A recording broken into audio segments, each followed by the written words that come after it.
Have you ever stood in the dark, watching everything you worked for turn to ash, and realized the most dangerous person in your life was someone you called family?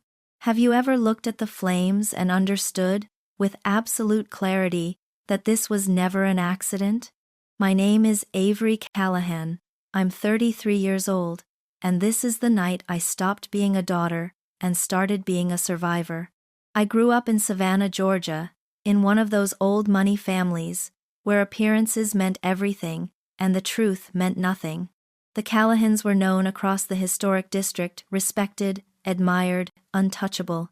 But behind the wrought iron gates and manicured hedges, I was never quite enough. Too independent, too ambitious, too much of everything they didn't want, and not enough of everything they needed me to be. So I built my own world. 8 years of grinding as a freelance architectural illustrator, late nights, rejected pitches, slow climbs, until my work started appearing in national design publications, and my client list spoke for itself. And 6 years ago, I signed the papers on a 4th-floor loft at 312 Whitaker Street, high ceilings, original hardwood floors, big windows that caught the Savannah morning light like nothing I had ever seen. It wasn't just an apartment, it was proof that I didn't need them. Then came 52 inches the morning. The fire alarm didn't wake me gently, it tore through the silence like a scream.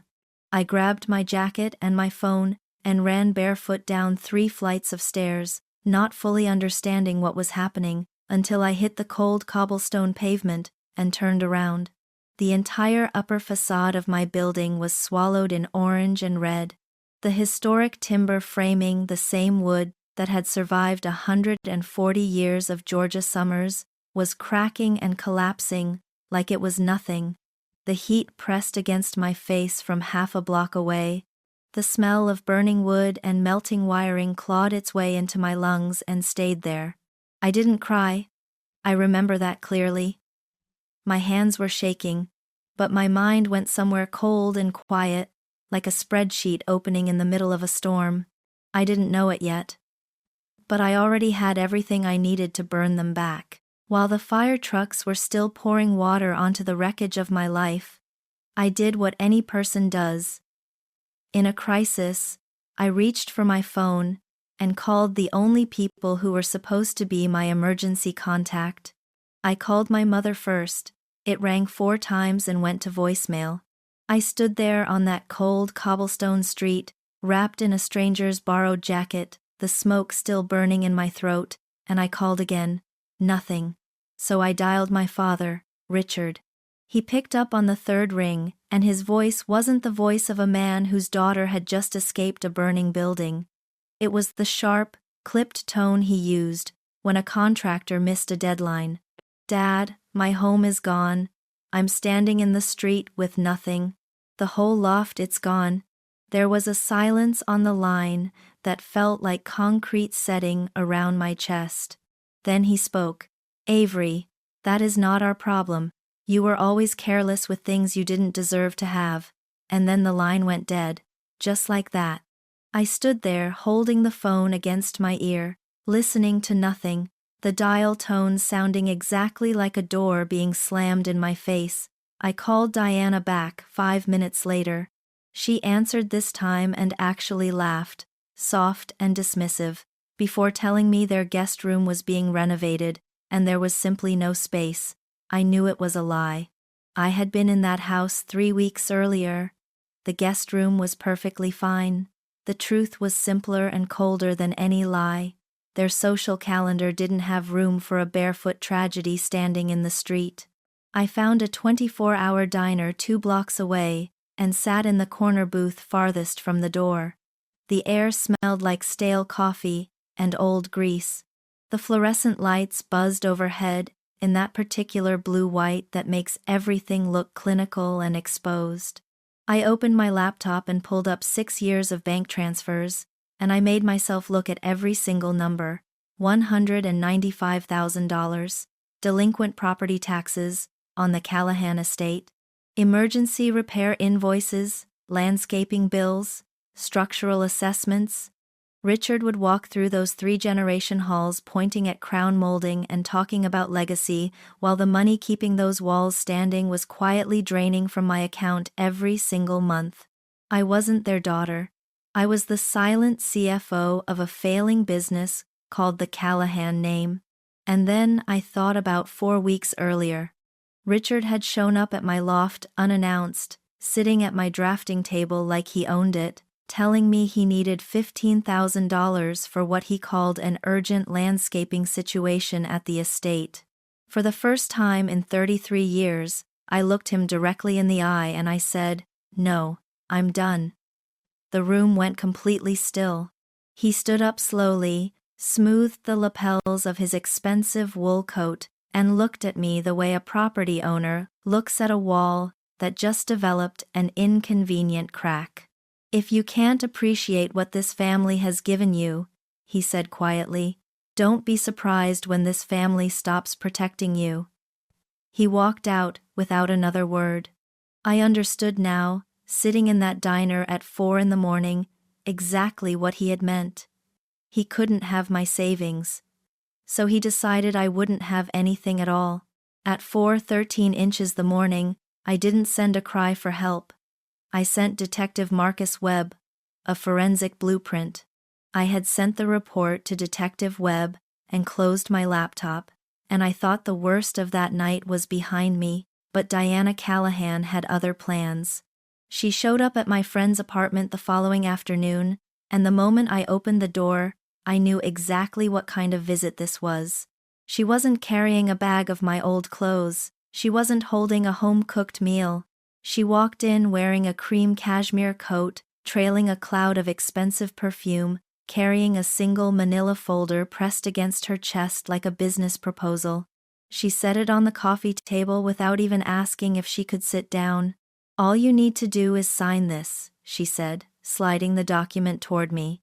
"The insurance payout on the loft is $275,000. That money goes directly towards stabilizing the Callahan estate. We'll consolidate, get everything back on track, and you'll move back home where you belong." She actually smiled when she said it. She called the destruction of everything I had built an opportunity to restructure family assets. She looked at my ashes and saw a financial instrument. I looked at her for a long moment. Then I said, "No." And just like Richard, the mask didn't slip, it shattered. Her voice dropped to something cold and razor-sharp. "You have always been the most difficult one, selfish, ungrateful. If you want to live like a stranger to this family, then I will treat you exactly like one." She picked up the folder, straightened her coat, and walked out. Her heels clicked against the hardwood floor like a countdown to something I couldn't yet see. By that evening, I found out what she meant. She had posted a lengthy update in the Savannah Heritage Community Group, a carefully worded performance of grief and concern, hinting that I had been emotionally unstable for months, that my obsession with independence had led to a negligent incident that destroyed a piece of the city's history. She never said I started the fire directly. She didn't have to. She was poisoning the well before I could speak. I didn't respond in the comments. I didn't defend myself publicly. I took a screenshot of every word and added it to the evidence folder I was building for Detective Webb. The next morning I walked into a law office on Bull Street. The air smelled like old paper and cold. Hard logic, exactly the kind of atmosphere I needed. Within 1 hour, every automated transfer I had been sending to keep the Callahan estate operational was canceled. Every shared account was frozen. 47 minutes later, my phone began vibrating against the mahogany desk. 11 calls from Richard, 14 from Diana, text messages that started as demands, turned into threats, and then collapsed into something that almost sounded like begging. I didn't answer a single one. I set the phone face down, stood up, and headed to the police station to meet Detective Webb because I had a feeling what he was about to show me was going to change everything. Detective Webb was already waiting when I walked through the door of the investigation room, and the look on his face told me before a single word was spoken that what he had found was worse than anything I had prepared myself for. The room was small concrete walls, a single table scarred with years of hard conversations, and a fluorescent light overhead that buzzed with the kind of low, relentless hum that makes silence feel even heavier. He didn't offer coffee, he didn't ease into it. He simply opened his laptop, turned the screen toward me and said, "The digital lock logs you sent us, that was the roadmap. Now look at the footage." The video was grainy, pulled from the security camera, mounted above the entrance of the pharmacy, directly across from my building. The timestamp in the bottom corner read 2:14 inches the morning.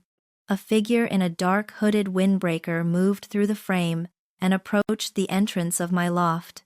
There was no hesitation, no glancing over the shoulder, no attempt to force anything. He reached into his pocket, produced a key, and stepped inside with the practiced ease of a man who believed he had every right to be there. My chest went completely still. Because I recognized him before Detective Webb said a word. I knew those shoulders. I knew the way he carried himself, that particular weight of self-importance that had pressed down on every room he ever walked into. It was my father. At 2:21, the figure reappeared. He was moving with a calm, deliberate pace, and he was carrying a small red canister, the same style he kept in the storage shed at the Callahan estate for the lawn equipment. He walked 3 blocks toward the river, dropped the canister and a pair of industrial gloves into a trash bin without breaking stride, and disappeared into the dark. For just 1 second, as he turned to leave, the camera caught his face, and what I saw there was not guilt, it was not panic. It was the quiet, clinical satisfaction of a building inspector who had just identified a structural problem and handled it professionally. Detective Webb then opened a second folder and slid a stack of insurance documents across the table. The header read, "Southern Heritage Insurance Group." It was a secondary policy on my loft, activated exactly 28 days before the fire. Coverage amount $275,000. Richard Callahan listed as primary beneficiary. I turned to the final page and found my signature at the bottom, elegant, looped, and completely forged. He then told me something that made the entire picture lock into place. Richard had visited my loft twice in the 2 months prior, under the cover of casual drop-ins. The last visit coincided precisely with the afternoon Diana had taken me to lunch and borrowed my spare key to, as she put it, make a copy for emergencies. This was not a crime of passion. This was a blueprint drawn up by a man who had spent 30 years inspecting other people's foundations for weaknesses, and who had finally decided to use his own daughter as the controlled demolition. I handed the folder back to Detective Webb, with hands that were completely steady. I had spent my entire life tiptoeing around that man's anger, his entitlement, his need to own everything within reach. And now I looked at the forged loops of my name on that final page, and felt nothing but a cold, clean clarity. I said 2 words I had never said to him in 33 years of being his daughter.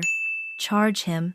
2 days later, Richard and Diana Callahan walked into that same cinder block room like they owned it. Richard wore his club dinner jacket. Diana had on her best pearls. They carried themselves with the calm indignation of people who had never once been told their name wasn't enough. Richard glanced around, exhaled slowly, and said, "How much longer is this going to take? My daughter has clearly wasted enough of this city's time." He was still performing. Right up until the very last second, still trying to sell the story. Detective Webb didn't argue. He simply slid the folder across the table and turned the monitor around. Richard watched himself hood up, red canister in hand, walking away from my building at 2:21 inches the morning. The silence that followed was the first genuine silence I had ever heard from my father. The arrogance eroded piece by piece. Then his voice broke, and in 33 years I had never once heard it do that. "You don't understand the pressure of preserving 3 generations," he said, cracking between fury and desperation. I did what had to be done. You owe me that payout. You owe me everything. Diana sank into her chair and began to cry, not for me, but for the Savannah social calendar that was about to be permanently closed to the Callahan name. I stood up slowly and looked at him one final time. That is not my problem, Richard. You should have been more careful. The handcuffs closed around his wrists with a sound like a period at the end of a very long sentence. The estate was seized within 75 days. The antiques, the paintings, the imported rugs auctioned off to settle the debt. Diana moved into a transitional housing facility. Her social circle disappeared overnight. Richard is currently serving time for arson and insurance fraud. A local paper ran 2 photos side by side, Richard in handcuffs, and Richard at a podium in 2019, accepting an award for outstanding building inspection services. As for me, I have a small studio with east-facing windows that flood the room with light every morning. A biometric lock on the front door that responds only to my fingerprint. I deleted the old spreadsheets and closed every account they had spent years overdrafting. If you are listening to this, and you have ever been made to feel that your value is only what you can provide, hear me clearly. Fire destroys, but fire also exposes. It burns through everything decorative until you can finally see the rot inside the frame.